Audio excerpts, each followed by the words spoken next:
nearly there. I don't know. And get ourselves hopefully live on Facebook.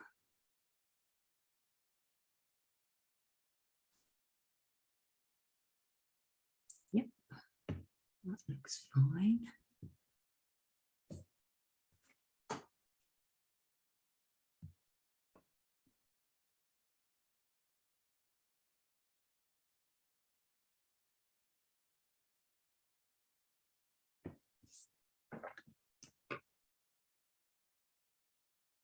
I think we might be there.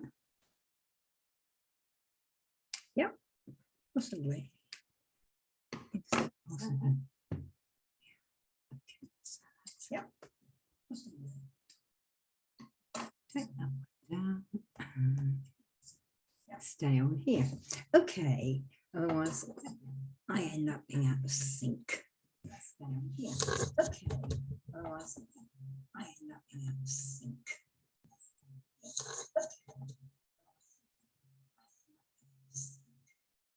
So, how are we doing? Hopefully this is okay. Goodness knows what quite happened here. Hi guys, I'm sort of back, but sort of not in some ways. I'm sort of back, but sort of not in some ways. So let's see if I can.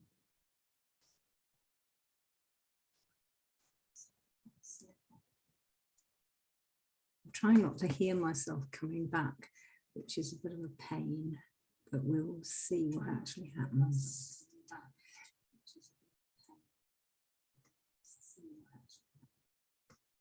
So if you are out there, can you please let me know that you can hear me? So let's get that side of it up. So if you're out there, let me know you can hear me okay. I think you probably can. And we will go for it. Now, do I actually need that up there? No, okay. So let's go back again and shrink that. And with a bit of luck, we should all be there. So, well, welcome to 2022. I don't say Happy New Year because for me, New Year begins on Sun Return, which is the 25th of December. And what we're in now is just the ordinary calendar year, which is totally man-made and very convenient, but it's not my New Year, not in my heart. My New Year starts when the sun starts going north again, which you'll all have heard quite a bit of recently. But I've been on holiday effectively for best part of a month, which my goodness I needed, and it was really, really useful and helpful to be on holiday. And I spent most of it writing the new novel, which is absolutely fine, and it takes up a lot of time because I've got a lot to do. I'm pulling it together into its near final draft. It's not the final draft, but it will be probably the penultimate one. And it's really getting exciting for me. So that's really wonderful to do. And I'm still in process with the old website and the new website. So I'm not quite sure what's actually happening with that or what I'm actually going to do with it, but we will see. And some of the things I do know, in fact, the whole of this midwinter period and coming into 2022 has been a real period of change for me. And it has for many of my students too. They've sort of felt things are happening, new things are happening. They've really felt that they have rebirthed and done the whole thing really from Midwinter's Eve, Midwinter's Day, which is like the insemination period. That's when everything stops and you're inseminated with all the newness that is coming into you for the new year that's coming. And then there's the gestation period, 3 days. That's the solstice. When you sort of, it churns and churns and works within you. And then on sun return, it opens, it bursts open and becomes the new thing. But the problem with this is it's all wonderful, but you don't instantly, on waking up on the 25th of December, know what the hell's going on. In fact, you probably don't. You probably don't have a clue what's going on. You just feel, oh God, I'm all over the place. I'm not quite sure what's happening. I'm not quite sure what I'm doing. I did, and I know several of my students did too as well. It's because it's change. And then you spend the next 12 days, the 12 days of Christmas, from the 26th to the 6th of January, and you review it, you sit with it, you be with it and see what ideas come out. One of the problems with doing that is that most of us are trained that we've got to understand it, we've got to be in charge of it, we've got to know what we're doing immediately. And right, so, you know, the 26th of January, we've got to know what we're going to do in January. We haven't. That's a human thing. What we actually need to know is that we're going to change. And we want to ask other world for some insights of which way to go. What shall I be focusing on now? What's actually going to happen? And as one of my students sort of says, she put up some questions, which is really lovely. She started off with, is it me? You know, is it me that you need to do this? And then what is it you need me to do? And how do you need me to do it? And when do you need me to do it? Because not everything has to happen yesterday or even tomorrow. Brilliant, really good questions. Ones we all need to be asking. You know, is it me? Is this my job? Should I be here? What do you want me to do? What do you need me to do, even better than want? Because we're working for Mother Earth, even if we're, you know, filling shelves in Sainsbury's or something, we're still working for Mother Earth. And so it's like, what does she need? What do you need me to do? Asking your allies too, what do you need me to do? Which way should I go, kind of feeling? And then, how do you need me to do it? How am I going to do this stuff? And then, when am I going to do this stuff? And of course, all of that's happening for me with trying to sort out the old website and the new website, which will happen. But it's a damn sight slower and more complicated than I thought it was going to be. I thought I would do that in 3 or 4 days. No, I can't. There's too much involved. And part of it is stuff I want to talk about tonight. As you know, I am a rewilding freak. I adore rewilding. I want the whole place to be rewilded. I am totally into this right up over my head, let alone up to my neck. And I am dead keen on getting other people to find their own way into it. That's one of the important things. We each have to find our own way into doing these things. This is back to my students' questions again. How do you want me to do it? It's not, how do you want me to do it? How do you need me to do it? How do you need me to do it? Because that's going to be different from, say, Kim or Fred or Louise or whoever, you know, my friends. We're all going to be doing it differently. Because no single one of us can do the whole darn job. We've all got to do our own bit. So first of all, you need to know, what is my bit? What do you want me to do? What am I good at as well? There's no point in trying to do something you're no good at. I mean, some people and some of my friends, they're really good at committee meetings and organizing all that sort of thing. I'm awful. I used to do it. You know, when I was working full-time for the Ministry of Defence, I was very good at it. But now it's sort of like, I can't be this. I can't be these people. Go on, pass me my Gatling gun. I want to kill them all. Of course I get. But I don't get on well with this kind of work. I get on well with helping people one-to-one, one-to-group, webinars, that kind of thing. Let's do this. Let's talk about how you save seeds.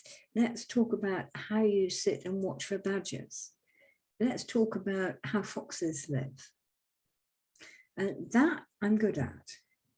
But getting a committee together is like, no, I'm running away now. Absolutely. And I'm always reminded of the old phrase, which I don't know if it's still going around now, but it certainly was for a lot of my life. It's funny, but it's okay. Let's just do it. You know, a camel is a horse made by a committee. Got it? Yeah. A camel is a horse made by a committee because it looks odd to us. So, you know, that was a sort of fun phrase that we did. Or if any of you have seen Heath Robinson's cartoons, which are actually quite amazing, and most of them, I think, are actually possible. They would actually work, just about.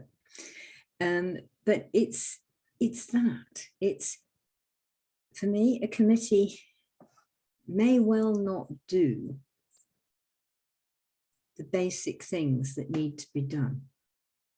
A group of people does, I find. A group of people tend to work together, but a committee of people I find much more difficult. So this is something I'm having to really learn with, because I've become very much involved in, down to earth, quite literally, rewilding in Shropshire where I live. And I'm getting involved with quite a lot of people who are also into this. And it's like, oh, I'm not quite sure about this. And some of them seem to have some rather mad ideas. One of them that has been going round is that we need to, in Shropshire, this is not the other wildlife trust, we may well need to stop having our grazing animals in the reserves that actually help with bringing nature back because of the way they eat and the way they dung and the way they move through the reserves. They actually graze and improve the land and make it better so that more things can flourish. And somebody's had this silly idea that because some of them are cows and some others of them are sheep, they fart methane. Therefore, we shouldn't have them because they're messing up the carbon.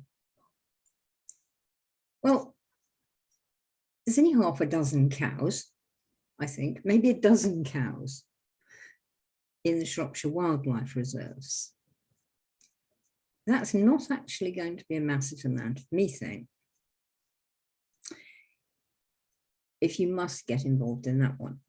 And the other thing is what they're doing in the way they graze and the way they dung and the way they move through the wildlife reserve, the trees and the bushes and the grass and everything else, the way they work with the rivers, is so enormously more that just worrying about the carbon is going to mess up the whole situation. Not that I'm saying we shouldn't worry about carbon, we should, desperately so. But it's like we need to look at things whole. So this is my problem with committees, because you get somebody with a bright, oh, we won't have any cows and they will make our carbon better. But what else are we doing that's actually messing it up? So what's come home very strongly to me over this past month, over the midwinter, the changes and the insemination and the gestation and the birthing, for me, is that I've got to find ways of getting people to look whole, not just fixate on carbon or fixate on planting trees. You can screw things up by planting the wrong trees in the wrong place. Honestly, you can. So just planting a tree, just planting 10,000 trees is not necessarily a good idea, because you're just focusing on one thing, you're not focusing on the whole. So what seems to be coming up for me is that I've got to help people to focus on the whole picture and take in as much of the various parameters as they can and say, well, that's not going to be too bad because this is going to be good. And then, but we really ought need to worry about that. But then we've got this. So we need to look at the whole thing. We live on a planet that is whole, or was, and wants to be whole again. So what we need to do is start looking at the planet from Mother Earth's point of view, which is holistic, as we say, looking at the whole. So it looks like that's what I've got to do. I've got lots of sort of things to do in that, which are really rather fun. One of them is gardens. One of my friends, she's a gardener like me. And in January, I think it's happening in January, we are setting up a group in Shropshire for people who want to wild or rewild their gardens, and who want to get nature back in their gardens, who want to live alongside and with nature rather than, you know, putting billions of petunias in bare earth in a border, or having millions of hanging baskets or something. That is difficult and not what nature would do in herself. So there'll be more on that as soon as we've got a bit further, but it'll be a group that you can join. I think there might be a Facebook page you can join as well. And we will both be having real face-to-face gardening meetings at our homes and gardens, because Nancy's got a fabulous garden and my garden's coming along really well too. And we're different, which is marvelous too. We're not doing it quite the same way. In fact, some ways we're doing it quite differently, but we're both doing it. So we can offer advice and help and encouragement for people to do it in lots and lots and lots of different ways. I haven't got to say, this is what you do. This is the jigsaw. This is the picture. Do it like that. It was really open. So I do recommend that you keep an eye on my page, because as soon as the Wild Gardens group is up and available and working, I will bung it up on my page, on my profile page, and you can have a go. If you live near enough, we want to see you. We want to play with you. We want to garden with you. So that should be really fun. And then I had the most marvelous thing happen. And it's about 3 days ago, and I was looking in the Shropshire Wildlife Trust site and looking at events and seeing what was going on, whether there was anything that, you know, that I really fancied going to or could go to even. And I found this one, and I can't go to it because it's on the wrong day and I'm already doing something else. But what it's about is what they call no-till farming. To till is to plough up, dig up, and turn the earth over and then put something new in it and then pull it all out of the earth and start again next year. Anybody who remembers me banging on about mycorrhiza will begin to understand why I think ploughing and digging and all that kind of thing is killing Mother Earth. You're ruining her skin, you're wrecking her whole body. So, no-till, there's been no-till gardening, no-dig gardening it's mostly known as, and I pretty well do that. I dig in order to plant something, or sometimes to actually have to remove something. But basically, I run no-dig. But farming, ooh, no-till farming, no ploughing. Is this what he's talking about? I think so. And he's only up the road in Whitchurch, but I can't go to his talk.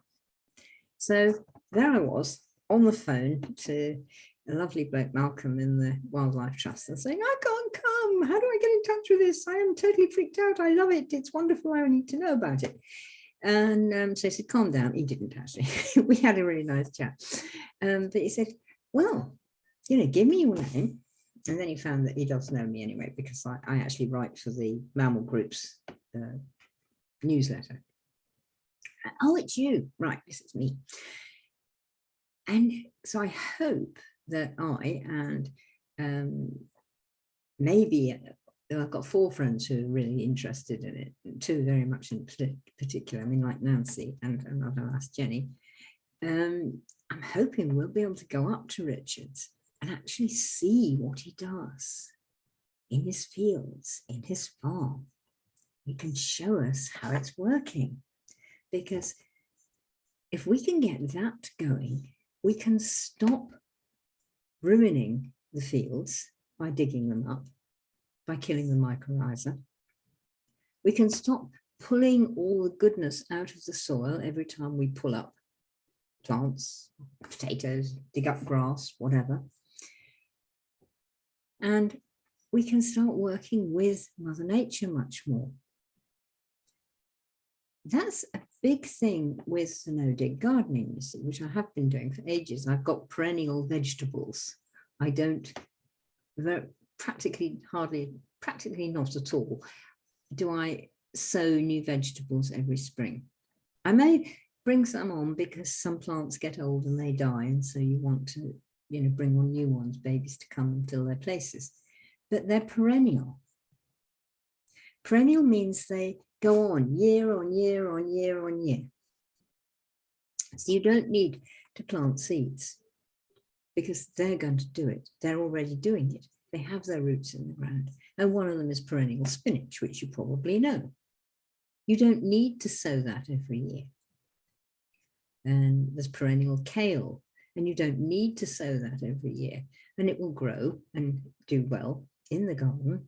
And it's much easier to keep than, say, ordinary kale, because you're not going to have the same caterpillar trouble, for instance, that you do with the more delicate vegetables that you plant rows and rows and rows of, and then all the caterpillars eat them and you haven't got any cabbages or kale.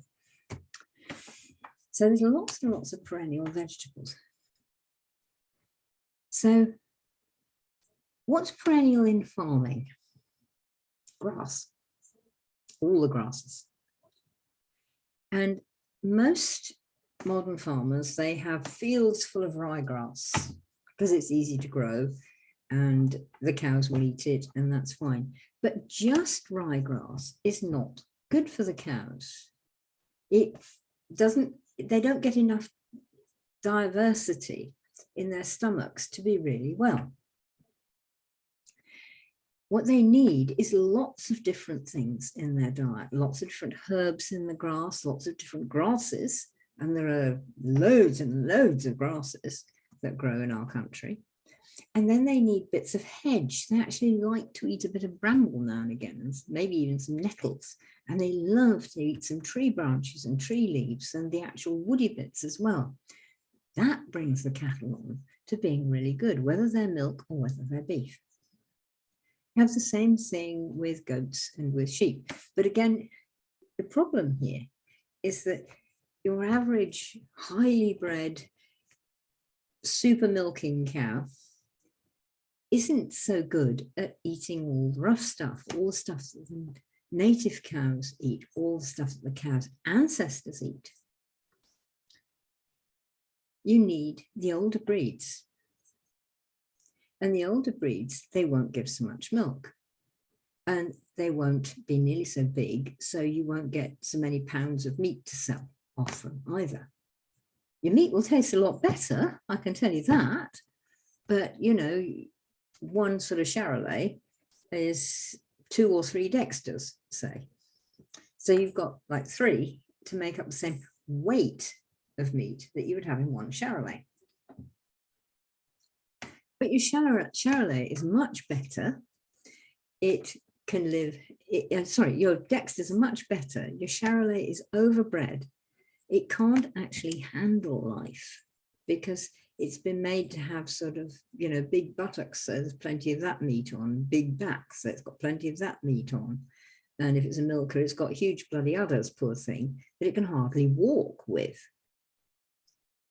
You have a Gloucester, a Jersey, a Dexter, They won't have huge udders and you won't be able to get so much milk out of them, but what you get will be much better for you and much more satisfying. So instead of eating, a steak this size or something, you only need a steak that size and you'll be just as full. And I tell you, honestly, really, that's true. But the farmers think that it's not going to make them so much money. And DEFRA thinks that. And DEFRA's worrying about the taxes it's going to get off it and all this kind of thing and what it can sell and what your exports are going to be and what your imports are going to be. And it's all money, money, money, money, money. It's not about what's good for the person, what's good for us to eat, what's good for the cows, what's good for the land. So this man with his no-till farming, I want to know what he's doing. I mean, he might even be having fields full of, I hope not, of perennial vegetables. But I'm sure that he will be having lots of very good grass and lots of herbs in his grass, and hopefully really good hedges that are full of nice juicy things and good things, roughage things, for the cows to eat. So I'm really looking forward and hoping that we can get there and go and see that. But some of what I've been talking about, have you got it? That you can have all these wonderful ideas. Like we eat tons and tons of vegetables, and we just eat vegetables, we eat tons of them. But what are we doing? I mean, if you need a field full of carrots, cabbages, potatoes, that field is going to grow nothing but carrots, cabbages and potatoes, and a few what farmers will call weeds. And they'll do their best to get those out because they're taking food from my spuds. And my spuds are going to earn me lots of money down at Sainsbury's or Asda or wherever he's going to sell them. But that field full of spuds is useless to wildlife. There may be some worms there. There won't be nearly as many worms as there should be because worms like diversity too. And if all that is coming through them is spuddiness, potato-ness, then that is not diversifying through the soil. So lots of the small insects and the soil beasts won't be there. The things that make things grow, the things that make things happen. And then, where is a skylark going to nest in a field of cabbages? No, they're not. Where is a lapwing going to nest in a field of cabbages? They're not. Both of those birds are on the danger list. And that's only 2. There won't be little voles and small mammals and such like in that field full of cabbages that the barn owls can eat. So the barn owls have nowhere to hunt. There's no food going there. So barn owls are going to be in danger. There won't be any hares in there because there's nothing for hares to eat in a field of cabbages and earth and a few dandelions. Not that I'm knocking dandelions. So do you see what I'm saying? That growing massive fields full of monoculture vegetables is actually stealing habitat. And what happens when we steal habitat? Nature gets weaker. The soil gets weaker. The land gets weaker. There isn't so much biodiversity there. You won't have the hares and the dormice and the robins and the larks and all this sort of thing. You won't have them because there's nothing there for them. You've just put a green desert in place of a living culture full of creatures and insects and pollinators and everything. And what butterflies are you going to get in the field of cabbages? White ones. So where are all your wood browns? Where are all your little ones? Your blue butterflies. Where are your tortoiseshells? Where are your peacocks? Not in the field of cabbages. They can't. And the hedges that grow around them, because they usually make these fields massively too big, so the hedges are poor. They've got nothing to support the wildlife there either.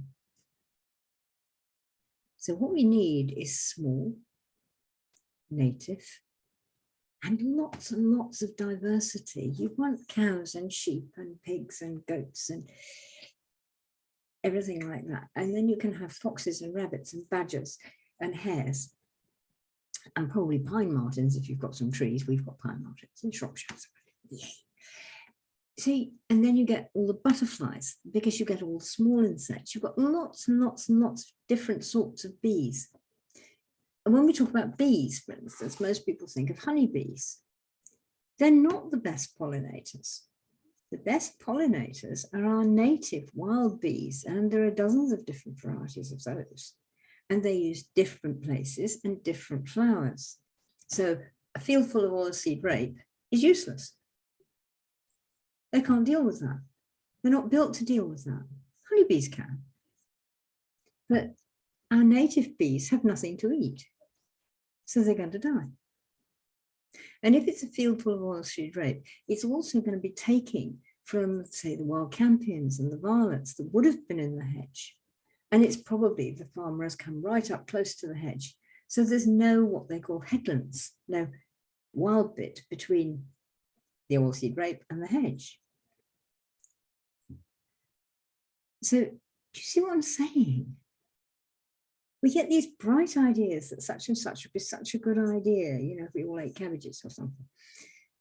Probably not, we'd all fart to death, but still. And there's your methane problem again. Yes, because humans fart methane too. And there are damn nearly 8 billion of us, which is a whole lot more cows. And we're all farting cheerfully because of what we eat, mostly anyway. So we need to think whole. Do you see that you need to actually work with nature? You need to organize your fields, and hopefully this no-till man is doing that, and your farming, so that it covers everything that nature needs. Now, this is a problem because people aren't used to that. And as one of the other old adages that I love is that people are worse than cats at change. You probably, if you know cats, you'll know that cats like things just like this. And I will change what I want to, but don't move my food until I tell you I want it moved. People are much worse. I can't do that. I get up at 6:30 every morning and I have a shower and I'm down to breakfast by 6:45, and then I'm out and in the car and in the rush hour by 7 o'clock, and I'm into work by 7:30 or whatever. And I clock off at 5 o'clock and I get back in the car and I come home and I have tea, and then I sit down and I watch a telly, and then I play with the kids, and then I go to bed. Round and round and round and round. No newness. Almost comatose in this sort of circular, this is what we do every day, on and on and on. We don't change. Now, what I've just been talking about with the farming, with the meat, with the vegetables, with all the stuff that goes on, that's going to mean we change our diets. Actually go more to what we were even 70 or 80 years ago. Because now, so much packaged. Next time you go to the supermarket, look at the trolleys on either side of you. Package, package, package, package, package. Not very much fresh. And even the fresh that you do see, you know, you see a bunch of carrots, or you see a bag of potatoes or something like that. They've been grown in this monoculture. Yeah.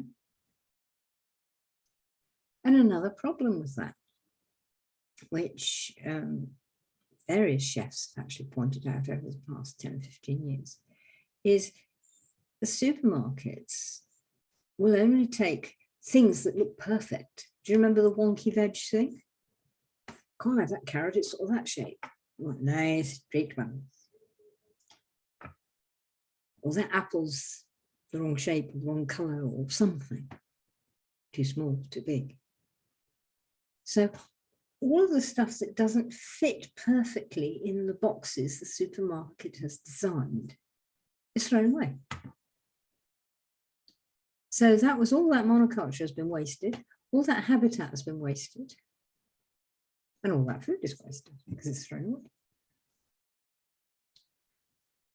This is what rewilding is about. Yes, I want wolves. I adore wolves. I want wolves and lynx back in this country. Yes, definitely. But I can't do that until we start getting the whole of the land back into some kind of state where it is happy to be, and it doesn't need me pouring chemicals and fertilizers and digging it up and planting it and then pulling the vegetable out and digging it up and planting, pulling the vegetables out. We've got to get beyond that. And so this is what I want to bring into wherever it is I land up in, the Shropshire rewilding community. Let's look at this. Let's not get blinkered and stuck going down that one road. Let's say, well, if I do that, how is that going to affect the hares? And then how's that going to affect the barn owls? And how's that going to affect the robins? And how's that going to affect the river and the fish? And are we going to be able to have beavers to keep the flooding down? Because we desperately need that around here. All this stuff. Rewilding is really about rewilding your heart, rewilding your whole life, rewilding your whole ethos, how you think. Part of it can be very frustrating. Some of it can be very painful. Watching, I live in the middle of an organic farm. But the wretched man, he's decided he needs to take 3 cuts of silage each year to feed his cows. And then he comes to me and says, oh, I haven't seen so many skylarks around here recently. Well, if you took 1 cut of silage and took it at the right time, you would. At the moment, you're smashing their nests every time you take a cut of silage. Consequences, roots, what happens? This is what rewilding is about. Thinking whole. Thinking, if I do that, who is that going to affect? How is that going to affect them? When is that going to affect them? My students' questions, remember? What do you want me to do? How do you need me to do it? When do you need me to do it? So it's putting those back into your life, into your thinking. I really have gone on and on, haven't I? Well, I'm not actually going to quite stop. I'm nearly going to stop. So you've nearly got a break from me. But I am doing another introduction to rewilding on the 6th of February. This is a 2-hour interactive paid webinar. It costs you £35 for your 2 hours. You will get lots to do, lots to talk about, time to chat amongst yourselves, exercises to do, and small group work as well as large group work. And you get, for part of your money, you get the PowerPoint presentation, which I send you, and a link back because the webinar will be recorded. So you'll get the recording of the webinar. And that does not go out public on YouTube. You only get it when, if you're a paying customer. So there's quite a lot there for you. Now, I thought that I had, but I can't see that I do. Let's see if I do. And if I can get up to this, let's try for it. And I'll try and share screen with you in a minute, so you can actually sort of see. Okay, so let's do share screen again. And where's share screen? There we are. Now, what have I got? Yes, that one. And so here we go. And this is what you will find. And you will find it on www.ellensentier.com. And it's a drop down at the top of the first page. And you can see it's 6th of February. and it's 7 p.m. for 2 hours. That's 7 to 9 p.m. Doesn't say up here, but it does on the next one. It's £35, and I'll advertise it on the Facebook page. So look out for my fox. Look out for Mr. Fox here, because he's going to be my advert for these introductions. We get wolves for the later ones. And so what I want to do is more of these, but do come along to that one. And I'll stop share now for the moment. Just keep an eye on my Facebook page and you will see this come up and with a link to it, so you can go to it, or just go to www.ellensentia.com and it's there in a drop-down menu for you. So we'll stop sharing for the moment, because as well as this, I'm going to be doing short 3/4 of an hour to an hour taster webinars on various aspects of rewilding and things you can do that will help you to rewild yourself a bit, and things to think about. But they're going to be short, okay? And those will go up on YouTube as well, so you can use them anytime. But they won't be so interactive as things like the introduction are. Where you can make friends, you can work with people, you can share your ideas, and you've got stuff to work on at home afterwards. So this is part of what the change is going to be. You know, this is the stuff that you just get a taster on, and this is the stuff that you can actually work with. So, well, there I am.